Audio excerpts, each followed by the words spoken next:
मंडी फ्रीजन cross बहुत जी की हाल जे की हाल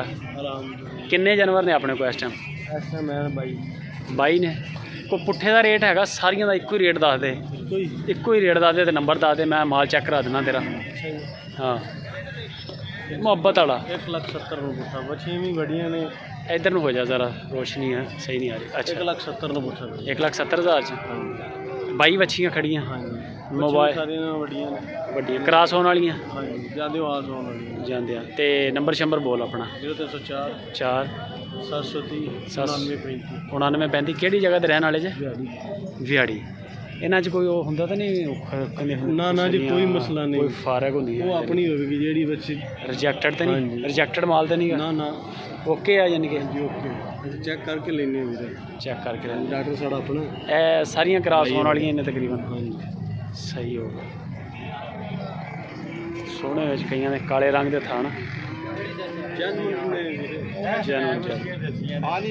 थोड़ा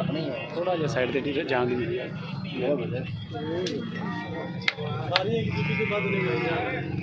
सोहणियां बैड़ियां सिंगों घोड़ियां 22 ने है नाम की अपना अरसलान भाई 1,70,000 रुपया फी पुट्ठा के हिसाब नाल 22 वैड़ियां ने क्रॉस होने वाली ने ज़्यादा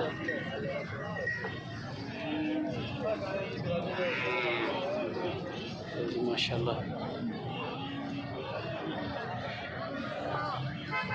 1,70 नंबर आ गया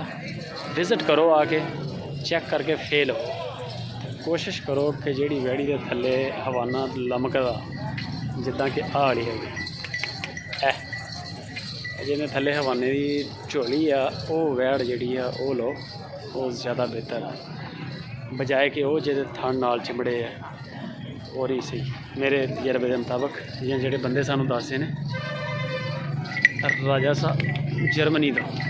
कहते होंगे ने कि जी थले लेवा लगा हो थोड़ा जहा ढिला ढिला वो वैट ठीक है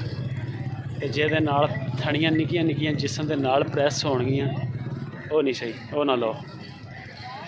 बाकी हुण जेडे फार्मर ने जेडे काम करते हैं उन्होंने ज़्यादा बेहतर पता होएगा यह भी ठीक है थले झोली बनी है काला थाना इस तरह तसल्ली करके थोड़ा जहा बाकी नस्ल अच्छी सारियां क्रॉस ने सारियां ये थले भी बड़ी अच्छी झोली बनी है खाली ने हले हो जानियां लेकिन है या हुण वैड़ होने वाली है ब्रीडर श्रीडर विच होवे ते